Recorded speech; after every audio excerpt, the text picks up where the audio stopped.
7 आसमान, 7 जमीनें, 7 आदम, 7 इब्राहिम, 7 मूसा, 7 ईसा और शायद 7 रसूलुल्लाह सल्लल्लाहु अलैहि वसल्लम भी। Science angle. आज मॉडर्न फिजिक्स भी multiple layers of reality, dimensions और मल्टीवर्स जैसे कॉन्सेप्ट्स की बात करती है, लेकिन इंसान अभी भी सरफेस रियलिटी से आगे नहीं देख पाता। और हर जमीन में एक दुनिया, एक आदम, एक इब्राहिम, एक मूसा, एक ईसा और एक रसूलुल्लाह सल्लल्लाहु अलैहि वसल्लम। फिलॉसफी।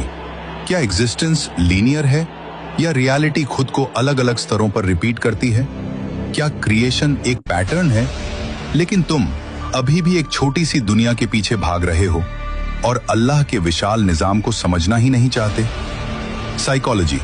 इंसान का दिमाग कंफर्ट जोन में फंसा रहता है। वो उसी चीज को सच मानता है जो उसकी आंख देख सके। अनसीन रियलिटी को एक्सेप्ट करना उसके लिए मुश्किल होता है। कुरान में अल्लाह ताला फरमाता है, अल्लाह वही है जिसने 7 आसमान और उतनी ही जमीनें बनाई। सूरह अत-तलाक 65:12। Science reflection. लेयर्ड यूनिवर्स, पृथ्वी के मल्टीपल लेयर्स, कॉस्मिक स्ट्रक्चर, सब एक लेयर्ड सिस्टम की तरफ इशारा करते हैं। अगर मैं तुम्हें वो बता दूं जो मुझे सिखाया गया है, तो तुम्हारे यकीन, तुम्हारी हकीकत सब बदल जाएगी। ये अल्फाज हैं अब्दुल्ला इब्न अब्बास के। साइकोलॉजी।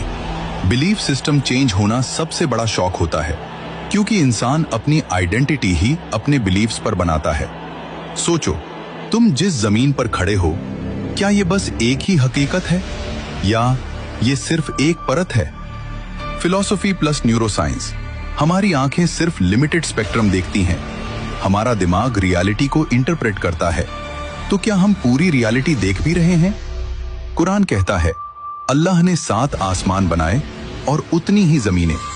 लेकिन उतनी ही जमीनें, इसका मतलब क्या है? क्या ये लेयर्स हैं या हर लेयर एक अलग दुनिया है? Science. Higher dimensions, unseen layers.